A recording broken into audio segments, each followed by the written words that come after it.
كرامة.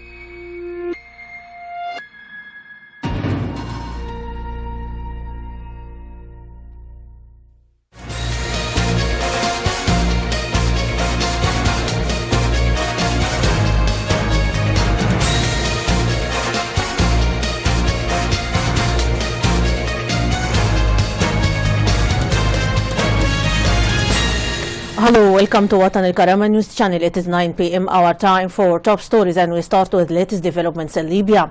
The United Nations envoy to Libya, Martin Kobler, stressed the full respect for Libyan sovereignty. Kobler noted during a press conference with the outgoing Congress in Tripoli that the agreement initiated by the former UN envoy Bernardino Leon is a purely Libyan agreement driven by the United Nations, and the aim is to support the Libyans. Kobler added that the security is a very important issue and requires the presence of a strong institution to solve the problems.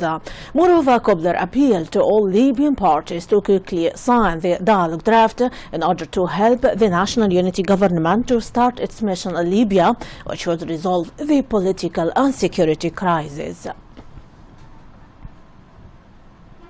The new UN envoy to Libya, Martin Kobler, met with the head of Justice and Construction Party, the political arm of terrorist Muslim Brotherhood, Mohammed Sawan. This came on the sidelines of his visit to the outgoing Congress in Tripoli. Kobler claimed the importance of the party's role in the political process in Libya, hailing the positive role of Justice and Construction Party during the political dialogue rounds. Kobler said that his meetings with the dialogue parties comes within the framework of knowing their views before the call for a final tour in the coming days. The UN envoy to Libya, Martin Kobler, met Italian Foreign Minister Gentiloni in Rome in order to take advantage of international support for authorizing the Libyan agreement as soon as possible. Kobler arrived in Tobruk and met with the second Deputy of Parliament Speaker Ahmida Houma, Foreign Minister Mohammed Al-Dairi, as well as a number of Parliament members. Then Kobler went to Tripoli to meet with the outgoing Congress, as well as head of the Justice and Construction Party, the political arm of terrorist Brotherhood group Mohammed Sawan, hailing the positive role of Justice and Construction Party during the political dialogue rounds. Media sources reported the outbreak of clashes between the two terrorist groups in the eastern border region of Kashr bin Ghashir, south of Tripoli. The sources added that the clashes broke out between the two armed groups, one of which belongs to the city of Misrata and the other to Kasr bin Ghashir area of the eastern border region of Kasr bin Ghashir. Information officer for terrorist Daesh group in Libya, Abdullah Al-Ansari, was killed in an air raid on the strongholds of the group in the city of Sirte. According to media sources, unidentified warplanes targeting the car of Al-Ansari, accompanied by two of his comrades on the outskirts of Sirte city. Al-Ansari is one of the prominent foreign leaders of the terrorist group, and he is the thinker of the information policy of the group in Libya. And still, Libya Parliament Speaker Chancellor Aguila Saleh Guaider met with Mayor of Benghazi Municipality Omar El-Barasi and council members in the city of Al-Baidah to discuss the city crisis, especially the displaced file. Parliament Speaker Chancellor Aguila Guaider said during the meeting that the liberation of Benghazi city and achieving security means the liberation of all regions in the country. Guaider noted that the army in Benghazi will be supported with 200 armored and 600 armored desert vehicles and 15,000 military suits for members of the military. Association of Chad proclaimed war victims choose Commander-in-Chief of the Armed Forces General Khalifa Haftar as honorary president of the association. This came during a meeting of the employees of the assembly in the city of Al-Marj in the presence of a number of official and military figures and representatives of civil society organizations.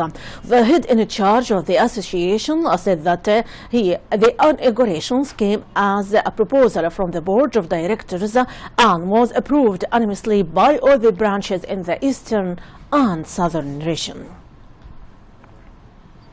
Prime Minister Abdullah Al-Thani extended cables of condolences to custodian of the two holy mosques, King Salman bin Abdul Aziz Al Saud, on the death of the Prince Faisal bin Bandar bin Abdul Aziz Al Saud. Al-Thani extended cables of condolences to the Saudi leadership and people, expressing deepest condolences and sincere sympathy on behalf of the interim government and the Libyan people on the death of Prince Bandar, praying to God to grant the soul of the deceased rest in peace.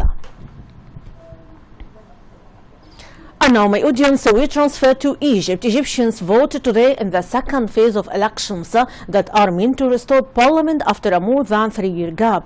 The elections have been hailed by President Abdel Fattah al-Sisi as a milestone on the army's roadmap to democracy. The government announced it was giving public sector workers half a day off today to encourage them to cast their ballots. Egyptians have participated in 2 presidential elections, 2 parliamentary elections, and 3 constitutional referendum since 2011. Iraq closed its northern airspace to commercial flights today for at least 2 days due to military traffic from Russia's air campaign in neighboring Syria. The closure was expected to affect domestic routes to Erbil and Sulaymaniyah, as well as international flights from Turkey, Jordan, and the Gulf and Austria. Iraq's Civil Aviation Authority said in a statement flight suspension had been made to protect travelers and because of the crossing of cruise missiles and bombers in the northern part of Iraq launched from the Caspian Sea.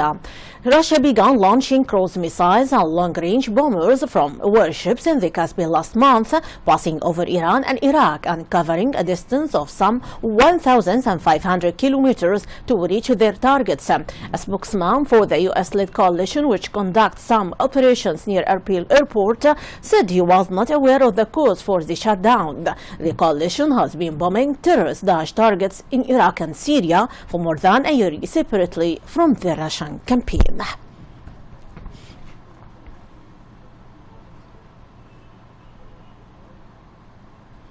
On to Syria, British Prime Minister David Cameron offered the French President François Hollande today support and unity as they vow to increase action against terrorist Daesh group in the wake of the November 13 attacks in Paris.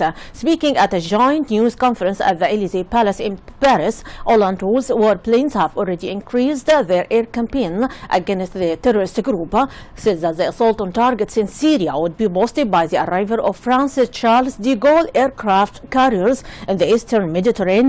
Cameron said he had offered France the use of a British airbase in Cyprus and additional assistance with air-to-air refueling. He praised France's actions in the wake of the attacks on the concert hall, stadium and caves, which left 130 dead.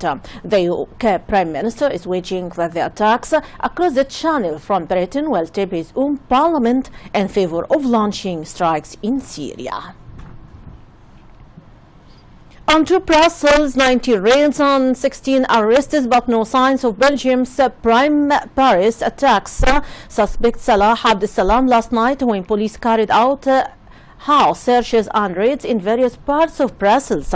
Authorities were still warning yesterday and today of possible imminent attacks like those in the French capital, in which 130 people were killed. Some of the searches were conducted by special forces who blocked streets in Molenbeek. Extra security was also posted outside the houses of Salah's brother Mohammed Abdeslam in Molenbeek's Palace Communal. Belgian television VTM said operations lasted for about 4 hours. About 100 police, soldiers and special forces were deployed, and in at least one location in Molenbeek a helicopter flew overhead. Police and soldiers also cleared the Grand Place in the heart of Brussels and surrounding areas overnight, which is home to several hotels, bars and restaurants. And about climate change, world leaders next week meet on the outskirts of Paris of a summit that seeks nothing less than to steer the global economy away from its ever-growing reliance on fossil fuels. The challenge is enormous and has proven elusive in the past. The UN-sponsored talks are aimed at getting 195 countries to agree on a path for cutting the greenhouse gas emissions, which scientists say have raised global temperatures and upending the Earth's climate. Opening summit at the Bourget on November 30, heads of government from big carbon-burning countries such as U.S. President Barack Obama and Chinese Xi Jinping will seek common cause with leaders from the smallest emitters in Africa and island states. My audience, that is the wrap-up of our top stories for today. For much more, you can check our website www.watanilkarama.tv. Thanks very much for being with us. My greeting, Rانيا البليدى.